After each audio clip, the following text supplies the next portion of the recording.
اور اس کے لیے دنیا بھی سنور جائے گی اور آخرت بھی اس کے لیے سرخرو ثابت ہوگا انشاءاللہ۔ شکریہ مولانا صاحب، بیمار لوگ ہیں یا ہماری مائیں بہنیں حاملہ ہیں، پریگننسی کے دور سے گزر رہی ہیں، یا ایسے بزرگ ہیں جنہیں اب طاقت وہ رہی نہیں کہ وہ روزہ رکھیں، ہم نے سنا ہے کہ اگر کوئی روزہ نہ رکھ پائیں تو اس کو وہ اختیار کسی لوگوں کو کرائے، کچھ لوگوں کو کرائیں، یا پریگننسی کے دور میں بیمار کے لیے کیا آسائش ہے اسلام کے لحاظ سے؟ صحیح بات ہے، یہ سوال بھی حالات کا تقاضا ہے، بہت اچھا سوال آپ نے دہرایا۔ اس میں یہ جو کہا جا رہا ہے کہ اب اس کو افطار کرانے کی تعلیم دی گئی ہے، یہ تو عام ہے، مطلب یہ ہر کوئی کرا سکتا ہے افطار، بلکہ کرانا چاہیے، کیونکہ رسول اللہ صلی اللہ علیہ وسلم کی سنت مطہرہ سے اس بات کی تعلیم دی گئی ہے، اس بات کا باضابطہ طور پر کردار ہمیں نظر آ رہا ہے۔ اگر دودھ پلانے کی طاقت نہیں ہے، کم از کم ایک پانی کا گھونٹ پلایا جائے، ایک کھجور کھلایا جائے، وہ بھی افطاری میں شامل ہوگا۔ جو دائمی مریض ہے، اس میں 3 طبقات آپ نے دہرائے، ایک تو حاملہ عورتیں ہیں، دوسرا تو دائمی مریض ہے، تیسرا تو اتنا بوڑھا ہے کہ اب اس کو اٹھنے کی طاقت نہیں ہے، اس کو چلنے کی طاقت نہیں ہے، ان کے لیے اسلام نے آسائش رکھی ہے، کیونکہ الدین یسر ولا تعسر، دین آسان ہے، اس میں سختی نہیں ہے، اس میں تکلیف نہیں ہے۔ اگرچہ ہم نے اپنی کند ذہنی سے اسلام کو اس طرح پیش کیا کہ بہت سارے لوگ گھبرا جاتے ہیں جب وہ اسلام کا نام سنتے ہیں کہ اس میں شاید ہارڈ شپ ہے، اس میں شاید سختی ہے، اس میں شاید تکلیف ہے، تو it is only because of ignorance, یہ تو جہالت کی وجہ سے ہے۔ باقی اسلام تو فطرت کا دین ہے، اس میں ہر ایک کا خیال رکھا گیا ہے۔ جو دائمی مریض ہے، سب سے پہلے ہم اللہ کے حضور دعا کریں گے کہ اللہ سب بیماروں کو شفا یاب فرمائے، آمین یا رب العالمین۔ تو جو دائمی مریض ہے اس کے لیے کفارہ رکھا گیا ہے، ہر دن کے بدلے اس کو ایک مسکین جو ہے رکھا گیا ہے، اس کو کھانا کھلانا ہے۔ اسی طرح جو حاملہ عورت ہے، اگر اس کو ڈیورنگ پریگننسی تکلیف محسوس ہو رہی ہے تو اس کو مؤخر کرنے کی اجازت ہے، یعنی بعد میں جب وادی حمل ہو جائے، جب وہ اپنے بچے کی ولادت دے، اس کے بعد اس کو وہ رکھنے کی اجازت ہے۔ جو بوڑھا ہے اس کو بھی باضابطہ طور پر ہر دن کے بدلے ایک مسکین کو کھانے کھلانے کی تعلیم دی گئی ہے۔ دائمی مریض ہیں اس کو بھی یہی نسخہ دیا گیا ہے، اور جو بوڑھا ہے یا بوڑھی ماں ہے یا بوڑھا باپ ہے تو اس کے لیے بھی یہ نسخہ دیا گیا ہے۔ البتہ جو پریگننٹ عورت ہے اس کے لیے یہ کہا گیا ہے کہ ڈیورنگ پریگننسی اگر آپ کو تکلیف ہو رہی ہے تو آپ وادی حمل کے بعد ان روزوں کو پھر سے رکھیں، اور اس دوران آپ کو ایکسٹینڈ کرنے کی باضابطہ طور پر پرمیشن دی گئی ہے، کیونکہ آپ کو اور بچے کو کسی قسم کی تکلیف نہیں پہنچنی چاہیے۔ البتہ جو یہ کہا جا رہا ہے کہ افطار کرنے سے روزہ کا ثواب ملتا ہے، وہ تو ہے، لیکن روزہ کا کفارہ ادا نہیں ہو رہا ہے۔ روزہ کا کفارہ الگ رکھا گیا ہے، افطاری کی عظمت اور فضیلت الگ رکھی گئی ہے۔ مولانا صاحب، ذہن میں ایک اور سوال، مجھے اسی حوالے سے میں ایک اور سوال کروں گا کہ کچھ لوگ ایسے ہیں جو، جیسے آپ نے ایک صحابی کی بات کی، کچھ لوگ ہمارے معاشرے میں ایسے ہیں جو بڑی محبت کرتے ہیں رمضان کے مہینے سے یہ فضیلت حاصل کرنا چاہتے ہیں، لیکن بیمار ہیں، ڈاکٹر نے منع کر کے رکھا ہے کہ آپ روزہ نہیں رکھ سکتے۔ اس میں اسلام میں کیا اس کی یہ ہے کہ کیا وہ اپنے آپ پر ظلم کر سکتا ہے جبکہ ان کی طبیعت ٹھیک نہیں ہے، وہ پھر بھی روزہ رکھ رہا ہے؟ اس میں اس کی کیا تدابیر ہو سکتی ہے؟ اس کے لیے قرآن پاک کی آیت ہے، لا تلقوا بأیدیکم الی التہلکہ، اپنے آپ کو اپنے ہاتھوں سے ہلاک مت کیجیے۔ میں نے ابھی بھی آپ کے سامنے یہ بات دہرائی کہ یہ اسلام جو ہے، دین اسلام، یہ فطرت کا دین ہے، اس پہ زور و زبردستی نہیں ہے، بلکہ ہر ایک چیز کا اس میں باضابطہ طور پر وہ نسخہ دیا گیا ہے جو ایکسیپٹیبل ہے اور اپریشیبل ہے، جس میں کسی قسم کی کوتاہی نہیں ہے، جس میں کسی قسم کی ویکنس نہیں ہے، اور کسی کو انگلی اٹھانے کی نہ قطعاً اجازت ہے اور نہ وہ کسی معاملے میں کوئی لوپ ہول اسلام کے اندر پائیں کہ وہ اپنے آپ کو بطور کرٹیسزم پیش کرے یا بطور کرٹیسائز پیش کرے۔ جہاں تک اس بیمار کا تعلق ہے جس کو ڈاکٹر نے یہ ایڈوائس کیا ہے کہ اگر آپ روزہ رکھے تو آپ کے لیے کمپلیکیسی ہو جائے گی، آپ کے لیے مشکلات پیدا ہو جائیں گے، تو ان کے لیے اسلام نے یہی نسخہ رکھا ہے کہ آپ کفارہ ادا کریں. آپ کے لیے روزہ رکھنا ٹھیک نہیں ہے، کیونکہ یہ آپ کے لیے باعث ہلاکت ہوگا. اسلام اس چیز کی اس کو اجازت نہیں دیتا ہے، اور اس کو مطمئن رہنا چاہیے کہ جہاں عذر ہو وہاں اللہ نے اس کے لیے آسائش رکھی ہے. اس کو کسی بھی صورت میں ڈس اپوائنٹڈ ہونے کی ضرورت نہیں ہے، مایوس ہونے کی ضرورت نہیں ہے. یہ تو اپنی بس کی بات نہیں ہے، یہ تو اپنے اختیارات میں نہیں ہے، یہ تو اللہ کی طرف سے. صحت بھی اللہ کی طرف سے اور بیماری بھی اللہ کی طرف سے ہے، اور اس کو بار بار دعا کرنی چاہیے، پرٹیکولرلی سحری کے اوقات میں، افطاری کے اوقات میں. اللہ مجھے شفایاب فرما اور میں بھی اس کے اہل ہو جاؤں کہ آئندہ آنے والے رمضان میں روزہ رکھوں. جہاں تک ڈاکٹر اس کو یہ ایڈوائز دے کہ ابھی آپ کے لیے روزہ پرمیٹڈ نہیں ہے، الاؤ نہیں ہے، تب تک وہ کفارہ ادا کرے، اور اس کے لیے یہی کافی و شافی ہے. دوسرا ایک سوال میرا مولانا صاحب یہ ہے کہ عام طور ہم قرآن شریف کا حکم ہے کہ رمضان میں قرآن شریف کی تلاوت زیادہ سے زیادہ ہو. یہاں جو ہمارے معاشرے میں یہ میرے ذہن میں یہ سوال آیا، میں چاہتا ہوں کہ لوگوں تک یہ بات پہنچے کہ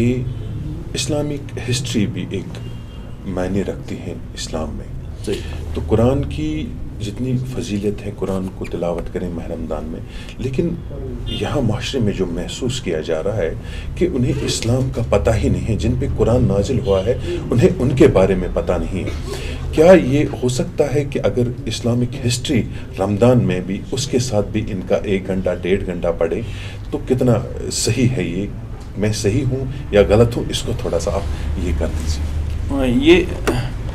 مسئلہ جو آپ نے یہاں پہ اٹھایا محترم، اس معاملے میں یہ عرضداشت کرنا چاہتا ہوں کہ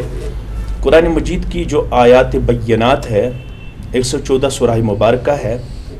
ان میں جو چند آیتیں ہیں ان کو ہم امثال کہتے ہیں. امثال آیات میں جو سابقہ گزری ہے، جس کو آپ نے ہسٹری سے تعبیر کیا ہے، تو ایک تفسیر علماء کے اندر پایا جاتا ہے، اس کو کہتے ہیں تفسیر تاریخیہ.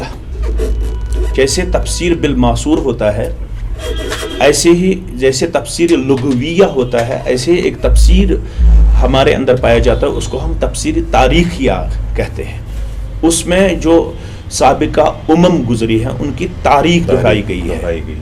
تو اسلام یہ نہیں چاہتا ہے کہ میرا فالوور تاریخ سے بہبہرا ہو. اسلام یہ چاہتا ہے کہ میرا فالوور ان اور ریسپیکٹ ان چیلنجبل ہو. اور اسلام کبھی بھی اپنے فالوور کو تاریخ کا مطالعہ کرنے سے روکتا نہیں ہے، بلکہ تاکید کی جا رہی ہے کہ آپ اسلامی تاریخ کا مطالعہ کیجئے. اس سے آپ کو بہت سارے مسائل ایسے سامنے آئیں گے جو کرنٹ سچویشن ہے، ان کا سلوشن بھی آپ کے سامنے بڑے ہی مدلل اور مفصل انداز میں انشاءاللہ العزیز سامنے آئے گا، اور آپ اپنے پرابلم سالو کر پائیں گے. اس کے لیے جو مختلف تفاسیر ہے، اگر ہمارا بیٹا، ہماری بیٹی، ہمارا پڑھا لکھا طبقہ اگر ان تفاسیر کا ڈیپلی مطالعہ کرے تو اسلامک ہسٹری کا اس کو انشاءاللہ العزیز وہ سنہری حروف اور سنہری باب سامنے آئیں گے جن کا شاید آج تک اس کو پتہ نہیں ہوگا. اسلامی تاریخ پہ جو کتابیں لکھی گئی ہے ان کو پڑھنا اور پڑھانا بھی ایک سبجیکٹ ہے باضابطہ طور پر دینی مدارس میں، جس کو ہم اسلامک ہسٹری کے نام سے جانتے ہیں. یہ تو باضابطہ طور پر ایک سبجیکٹ ہے اور اس پہ توجہ دینے کی ضرورت ہے. البتہ اس پہ لڑنے کی اجازت نہیں ہے، کیونکہ چند ایسی تواریخی واقعات رونما ہوئی ہے جن میں ود ان دی کیڈر بہت ساری چیزیں ایسی پائی جاتی ہیں جن پہ بعد میں کنٹروورسی کا کریکٹر سامنے آتا ہے، جو کمپلیٹلی ہمیں اوائڈ کرنا چاہیے. کیونکہ اسلاف کے بارے میں ہمیں کہا گیا ہے کہ ان کے بارے میں آپ کو زبان بند رکھنے کی تعلیم دی جا رہی ہے. انہوں نے جو کیا اللہ بخوبی جانتا ہے کہ انہوں نے جو کیا وہ ہوا. ان کو ہم کہتے ہیں اجتہادی معاملات. کسی معاملے میں کون کس کریکٹر میں تھا، کس نے کیا کیا، اس معاملے میں ہمیں یہاں سے کمنٹ کرنے کی اجازت نہیں ہے، البتہ سٹڈی کرنے کی اجازت ہے، اور ہمیں ان کا تعارف لازمی حاصل کرنا چاہیے۔ مولانا صاحب آپ کا بہت بہت شکریہ۔ اب 10 دن میں کیا ہمیں حاصل کرنا ہے، اور دوم 10 دن جو ہیں اس میں کیا حاصل کرنا ہے، اور جو آخری عشرہ ہے اس میں ہمیں کیا مختصراً ہی ہمیں ہمارے ناظرین کو بتائیں؟ میں نے اس انٹرویو کے پہلے ہی حصے میں یہ بات دہرائی کہ جب رمضان کی پہلی ہی رات ہوتی ہے تو اس میں آسمان کے دروازے کھولے جاتے ہیں، جنت کے دروازے کھولے جاتے ہیں، جہنم کے دروازے بند کیے جاتے ہیں، رحمت کے دروازے کھولے جاتے ہیں، اور سرکش شیاطین کو زنجیروں میں جکڑا دیا جاتا ہے۔ اس میں ہر عشرہ میں رحمت، مغفرت اور آزادی ایک بندے کو اللہ کے حضور مانگنی چاہیے۔ ہر لمحہ قیمتی اور قدردانی میں پیش کرنے کی ضرورت ہے۔ کوئی بھی لمحہ ضائع کرنے کی اجازت نہیں ہے، چاہے وہ پہلا عشرہ ہو، چاہے عشرے دوم ہو، چاہے عشرے سوم ہو۔ کم از کم ایک عشرے میں ایک بار ہمیں قرآن پاک کا سورہ فاتح سے سورہ ناس تک تلاوت کرنی چاہیے، اور ہر دن میں ہمیں کم از کم ایک سورہ مبارک کا ترجمہ اور تفسیر پڑھنا چاہیے، اور اسلامک ہسٹری کا ایک باب مطالعہ کرنا چاہیے، اور رسول اللہ صلی اللہ علیہ وسلم کی ایک سیرت کا گوشہ ہمیں مطالعہ کرنے کی تاکید کی جا رہی ہے، اور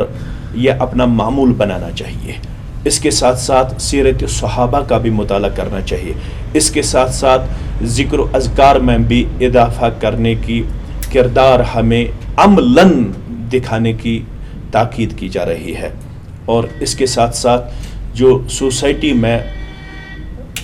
ڈپینڈنٹ اپ آن پرسنز ہیں، جو آپ پہ، مجھ پہ، اوروں پہ ڈپینڈنٹ ہے، جو ڈیزرو ون ہے، ان کا ابتدا سے ہی خیال رکھنے کی ضرورت ہے، ان تک پہنچنے کی ضرورت ہے۔ ضروری نہیں ہے کہ اس کے لیے ہمیں کسی اور کو ساتھ لینا چاہیے، بلکہ خفیہ طور پر ہمیں ان بھائیوں تک، ان بہنوں تک اور ان غربا تک پہنچنے کی ضرورت ہے، تاکہ وہ ہماری طرح سحری کھائیں، افطاری کریں، اور ہماری طرح وہ خوشی سے ان لمحات و لحظات کو اللہ کے حضور بسر کرے، تاکہ ہم بھی ان کی خوشیوں میں شامل ہو جائے، اور ہمیں بھی ایک اطمینان حاصل ہو جائے کہ ہم نے اپنی سوسائٹی کے لیے کچھ کیا۔ اپنے لیے تو سب جیتے ہیں، لیکن ہمیں اوروں کے لیے جینا چاہیے، ان کا بھرپور خیال رکھنا چاہیے۔ اس کے لیے آپ کو بھی آگے آنے کی ضرورت ہے، مجھے بھی اور ہمارے بھائیوں کو بھی آگے آنے کی ضرورت ہے، ان سبھی تک پہنچنے کی ضرورت ہے جو شاید کسی وجہ سے ہمارے دروازے تک نہ پہنچ پائیں گے۔ ان کے اندر ایسی کمپلشنز ہیں جو شاید وہ ہم سے شیئر نہیں کر پائیں گے، اس کے لیے یہ چیز لازمی بنتا ہے۔ ایک تو نوافل کا اہتمام کرنا چاہیے، ایک تو تلاوت کا اہتمام کرنا چاہیے، دروس کا اہتمام کرنا چاہیے، صحابہ کرام کی سیرت کا مطالعہ کرنا چاہیے، رسول اللہ صلی اللہ علیہ وسلم کی سیرت کا مطالعہ کرنا چاہیے، زکوٰۃ کے لیے ابتدا سے ہی تیار رہنا چاہیے، صدق و خیرات کا اہتمام کرنا چاہیے، اور لڑائی جھگڑا، فتنہ، فساد جو مساجد میں ان ایام میں پایا جاتا ہے، کسی بھی مسئلے پہ، چاہے وہ تراویح کا مسئلہ ہو، چاہے وہ نماز کا مسئلہ ہو، چاہے وہ دروس کا مسئلہ ہو، چاہے وہ کسی بھی فقہ کا مسئلہ ہو، کسی بھی معاملے میں وہ ڈفرنسز ایک دوسرے کے تئیں پائے جاتے ہیں، چاہے وہ کوئی بھی فقہی مسئلہ ہو، اس پہ لڑنے کی ضرورت نہیں ہے، مطالعہ کرنے کی ضرورت ہے، بھائی چارہ قائم رکھنے کی ضرورت ہے، اخوت سے جینے کی ضرورت ہے۔ یہی حالات کا تقاضا ہے۔ مسلمانوں کو کسی بھی صورت میں ایک دوسرے پر کرٹیسزم کرنے کی اجازت نہیں ہے، بلکہ اس رمضان کو خوشگوار ماحول میں بسر کرنے کی ہماری طرف سے ادباً گزارش ہے، اور انشاءاللہ العزیز ہم امید رکھیں گے کہ ان گزارشات پہ آپ کی وسادت سے ہماری سوسائٹی عمل پیرا ہو جائے، اور اللہ کے حضور ہمیں تائید و نصرت حاصل ہو جائے اور ہم کامیابی اور کامرانی سے ہمکنار ہو جائے۔ والسلام علیکم ورحمۃ اللہ وبرکاتہ۔ مولانا صاحب آپ کا بہت بہت شکریہ، آپ نے اپنا قیمتی وقت ہمارے اس نیوز پورٹل QNS کے نام سے جو ہم چلا رہے ہیں، آپ کا بہت بہت شکریہ۔ یہ تھے ہمارے ساتھ مولانا مشتاق احمد ویری صاحب، جن سے ہم نے رمضان کے حوالے سے بات کی۔ امید ہے کہ آپ کو یہ جو ویری صاحب نے آپ کی طرف رمضان کے حوالے سے بات کی آپ کو پسند آیا ہوگا۔ دیجیے اپنے میزبان کو اجازت، اللہ نگہبان۔